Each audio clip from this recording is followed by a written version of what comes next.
So Paul leaves Athens, and apparently he leaves Athens by himself.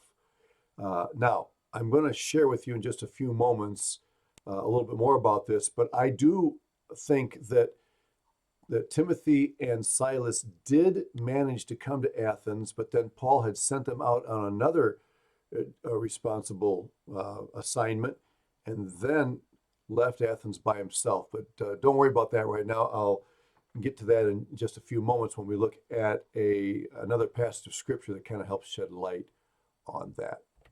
All right. So, as we talk about Paul's continued ministry, we find him on his way to Corinth. All right.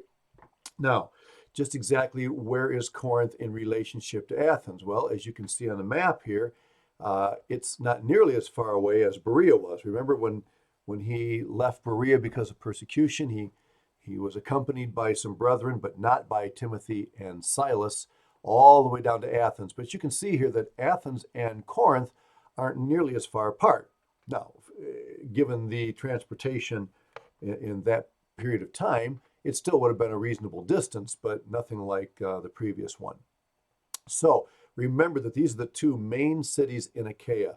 Corinth would be the capital at this time, and Athens still the philosophic center, really, of the entire Roman world. All right, so where do we go from here? Well, on your maps, we want to plot Corinth. So you see Athens there almost in the middle of your screen. And so drop Corinth right there, just west and slightly south, right on that isthmus, which is one of the most difficult English words for some of us to pronounce. All right. I'm going to show you a few shots here. Again, if you haven't studied what an isthmus is, that refers to a strip, narrow strip of land that connects two different large land masses, and usually water on either side. And you can see that here. You can also perceive the Corinthian canal right there running between the two. Remember that Nero had wanted to construct that canal, but never got it done. Ended up committing suicide in his 30s. And not until the 1800s was that canal actually built. And there's a little inset showing the narrowness of it. Of course, no major seagoing vessel could make it through that canal today. In the 1800s, when it was built, that certainly would have been possible. But now it's just a tourist trap. And then just thinking about Corinth, a lot of idolatry there, just like there would have been in Athens. And this may be the remains of a temple of Apollos. Not totally sure about that, but that is a possibility. And in the background there, this large rock mass is the Acrocorinth. And that would be the high place in Corinth. And remember that with a lot of people in that day, especially when animism, the idea of spirits everywhere, was common, many people believed that the higher you got toward the heavens, the closer you would get to the gods. And so there were some advantages in being at a higher altitude, if you will. So that's the Acrocorinth, the high place in Corinth. All right. And then this a shot from up above, and you can see the Acrocorinth down there. It doesn't look nearly as massive as it does from the ground, but nonetheless, it is still a large mound that is considered sacred and the habitation of certain gods. All right, so Paul comes to Corinth, and when he's there, he meets a couple, and their names are Aquila and Priscilla, and you have probably heard of them before.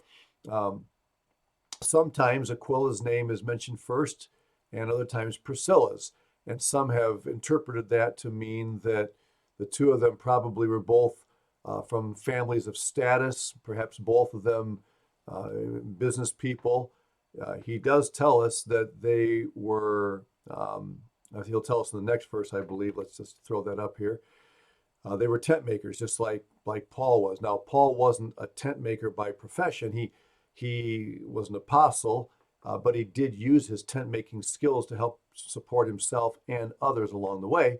But it appears that Aquila and Priscilla actually used tent making as their livelihood, their means of support. You're probably aware that missionary work, where missionaries start a business or support themselves in some way, is known as tent making, and that's where the idea comes from. And there are different opinions about that. There are some who believe that tent making is really the only way that missionaries should support themselves.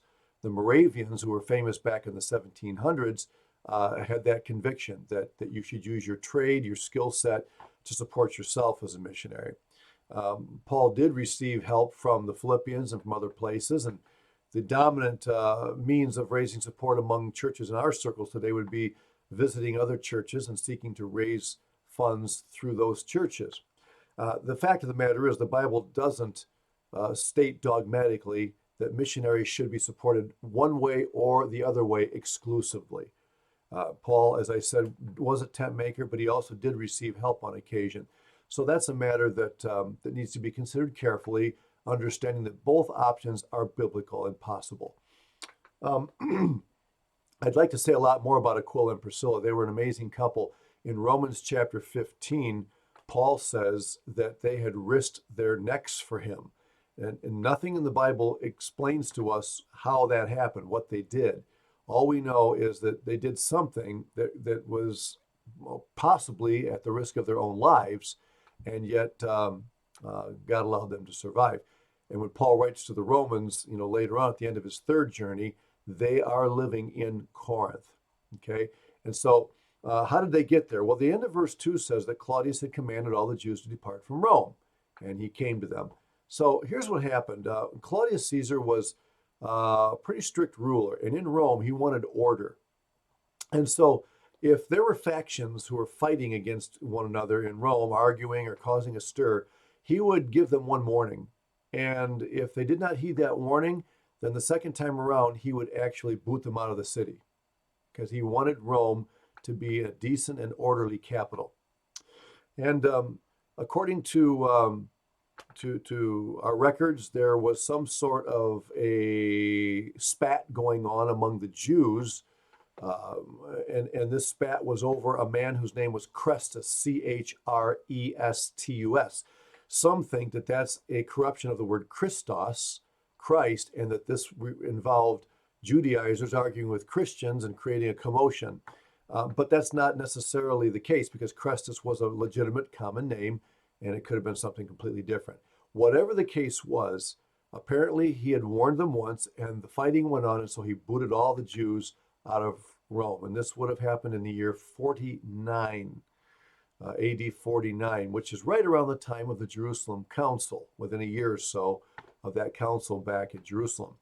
And so when that happened, Aquila and Priscilla, being Jews, had to leave as well. And so they brought their trade to Corinth. Now, why Corinth? Well, I don't know specifically. I do know that Corinth was a very prosperous city commercially, and they had been in Rome. So they evidently wanted to serve in a place where they could find a lot of good business for their tent making work.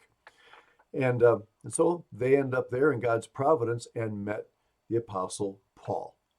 And so he developed a really special relationship with them. And as I mentioned, at the end of his third journey, he's still talking about them. All right. Speaking of tent making, Paul does make reference to his own tent making activity, either directly or indirectly, in these passages. In Acts 20, he's going to talk to the Ephesian elders, and he's going to say to them, "These hands have provided for my necessities," which is a seemingly obvious reference to his tent making work. In 1 Thessalonians, he'll talk about laboring night and day so that we might not be a burden to any of you. We preach to you the gospel of God. And again, that seems to be a reference of Paul caring for his own financial needs so as not to burden the people. And then in 2 Corinthians 12, same thing. I myself was not burdensome to you. And then he says, forgive me that's wrong. And we could talk about that. That's an issue for 2 Corinthians. Paul may have thought that he did them a disservice by not expecting them to contribute and to participate in his work. But whatever the case is, these are some references that are often used to illustrate the activity of Paul as a tent maker. So, uh, he reasoned in the synagogue, and that shouldn't surprise us by now that Paul always went into the synagogue at first when he had opportunity, and he persuaded both Jews and Greeks. And there's nothing new there either. We've seen that happen in most of the other places that Paul has visited. Okay. Now, notice what happens in verse 5. When Silas and Timothy had come from Macedonia, Paul was compelled by the Spirit and testified to the Jews that Jesus is the Christ. Okay, now what we need to understand here is that obviously Paul went to Corinth by himself, because after he had been in Corinth and met Aquila and Priscilla, then Silas and Timothy arrived from Macedonia.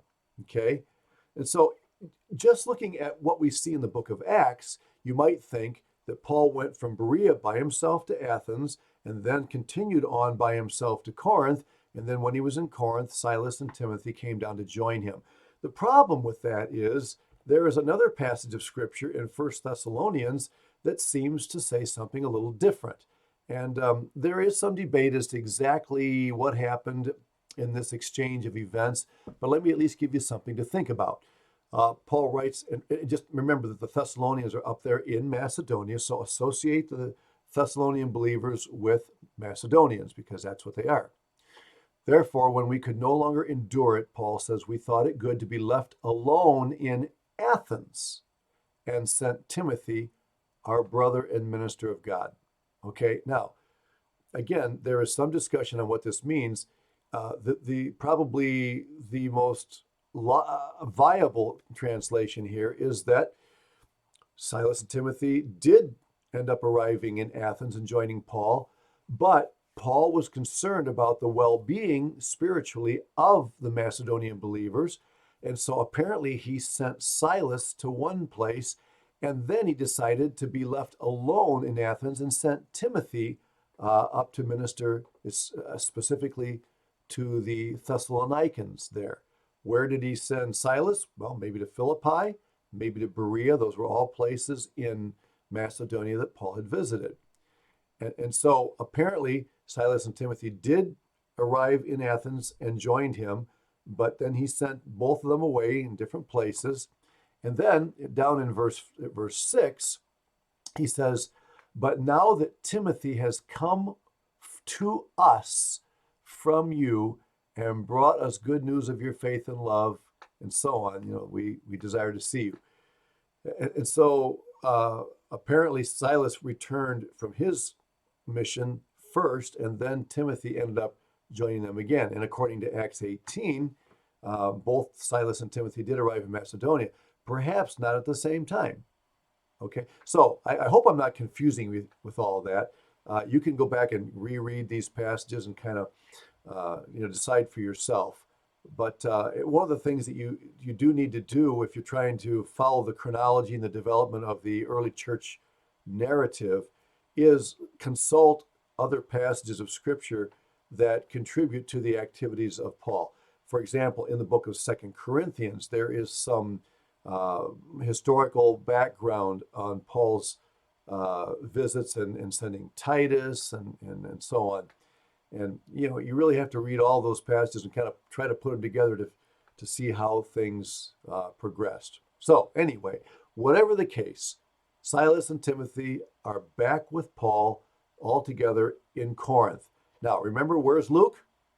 Luke is still in Philippi, or that general region up there in Macedonia, because the we passages ceased when Paul, Silas, and Timothy left Philippi. Okay. Well, notice I put the word there in brackets in verse 15 because some ancient manuscripts use that word instead of the word spirit. It's not a big deal. Paul could be compelled by the Spirit through the word, for that matter. But when they opposed, who? Those in the synagogue, and blasphemed, he shook his garments and he said to them, your blood be upon your own heads. I am clean. From now on, I go to the Gentiles. Now, remember, he said that before back in chapter 13, verse 46, when he was in Antioch in Pisidia. Remember, the Jews in the synagogues rioted there against him, and so said, fine, you don't want it? We're going to turn to the Gentiles. This is the second of the only two times that happens in the book of Acts. And so he's going he gave an opportunity to the Jewish believers in the synagogue. Now he's going to turn his attention to the Gentiles. And we'll find out what happens as Paul makes that decision.